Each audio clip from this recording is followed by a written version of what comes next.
ஒரு கிரகம் வந்து 9ஆம் பாவத்தில் இருந்துச்சுன்னா ஊர் விட்டு ஊர் அதுக்காக பயணப்பட்டு போகணும். 12ஆம் பாவத்தில் இருந்துச்சு அப்படின்னா யாத்திரை, நீங்கள் ஒரு நாள் அதுக்காக ஸ்பெண்ட் பண்ணி போகிற மாதிரி இருக்கணும். அப்போ ஒரு தானம் கொடுக்குற பொருளே 3ஆம் பாவத்தோடு சம்மந்தப்பட்டுருச்சு அப்படின்னாக்கா வீட்டு பக்கத்தில் இருக்கக்கூடியவங்களுக்கே கொடுத்துடலாம்.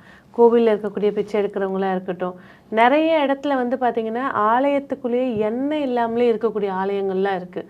அங்கே போய் தீபம் எண்ணெய் வாங்கி கொடுக்கலாம், அதெல்லாம் சிறப்பு தரும். அடுத்தது வந்து பார்த்திங்கன்னா 9ஆம் பாவம்னு சொல்லும்போது நீங்களே சமைச்சு அதை பேக் பண்ணி எடுத்துகிட்டு போய் கொடுக்குறது சிறப்பு தரும். 12ஆம் பாவம்னு சம்மந்தப்பட்டுச்சுன்னா கண்டிப்பாக அவங்கள நீங்கள் இருக்கிற இடத்துக்கு கூட்டிகிட்டு வந்து உட்கார வச்சு சாப்பாடு கொடுத்துட்டு போகிறது தான் ஏர்வை தரும்.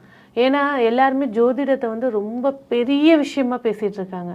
இருக்கிறதுலே ஈஸி மெத்தட் ஃபார்முலா உங்களோட வாழ்க்கையை அழகாக கொண்டு போகணும் அப்படின்னா ஜோதிடம் தான் பெஸ்ட். நீங்கள் இப்போ ஒன்று சொல்கிறீங்க இல்லையா, 5ஆம் பாவம் 9 12ன்னு.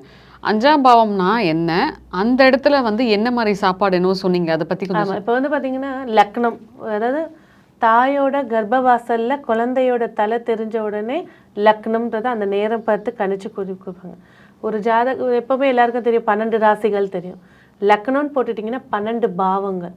லக்னம்னா நான், 2ஆம் பாவம்னா என் குடும்பம், 3ஆம் பாவம்னா என்னோட தைரியம் வீரியம், என்னோட இளைய சகோதரர்களை பேசும், 4ஆம் பாவம்னா அம்மாவை பேசும், வண்டி வீடு வாகனத்தை பேசும், 5ஆம் பாவம்னா பூர்வ புண்ணிய ஸ்தானத்தை பற்றி பேசும், குழந்தை பாக்கியத்தை பற்றி பேசும், 6ஆம் பாவம்னா எனக்கு எப்படிப்பட்ட கடன் இருக்கும், எதிரி எப்படி இருப்பாங்க, எனக்கு என்ன நோய் வரும், 7ஆம் பாவம்னா என்னோட லைஃப் பார்ட்னர், அதே போல் பிஸ்னஸ் பார்ட்னரும் அதுதான், 8ஆம் பாவம்னா என்னோட ஆயுள் ஸ்தானம், என்னுடைய ரகசியங்கள், 9ஆம் பாவம்ன்றது என்னோட தந்தையை பற்றி பேசக்கூடியது, பாக்கியத்தை பற்றி பேசக்கூடியது, 10ஆம் பாவம் என்னோட தொழில், என்னோட மரியாதை கௌரவம், என் ஏரியாவில் நான் எப்படி இருக்கேன், 11ஆம் பாவம் என்னோட மூத்த சகோதரர் மொத்த லாபம், நான் எது செஞ்சாலும் எனக்கு பணம் வருமானதை 2ஆம் பாவத்தில் பார்ப்பேன், லாபம் வருமானதை 11ஆம் பாவத்தில் பார்ப்போம்.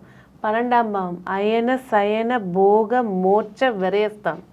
அயனம் தூக்கத்தோட நிலை, சயனம் பயணத்தோட, சயனம் வந்து தூக்கத்தோட நிலை, அயனம் வந்து பயணத்தோட நிலை, போகம் இல்லற சுகங்கள், அதே போல் வந்து இல்லற சுகமும் இதில் வரும், இந்த ட்ரிங்க்ஸு இந்த மாதிரி தேவையில்லாத கெட்ட பழக்கங்களும் இதில் இருக்கும். விரயஸ்தானம், என்னோட விரயங்கள் என்ன, என்னோட லாஸஸ் என்ன அப்படிங்கிறது தெரிஞ்சுக்குது. அப்போ இந்த 12 பாவங்களை வச்சு தான் முழு ஜோதிடமே உட்கார்ந்துருக்கு. அப்போது ஒரு ஜாதகத்தில் வந்து ஒரு தோஷத்தை தருதுன்னு வச்சுக்கோங்க, ஒரு கலத்திர தோஷம் இருக்குது, அப்போ திருமண வாழ்க்கை சரியாக அமையல, அந்த கிரகம் போய் 2ஆம் பாவத்தில் இருந்துச்சுன்னா 2ன்றது என்னோட முகத்தில் வாய், அன்னதானம் போட்டால் தான் வெற்றி கிடைக்கும்.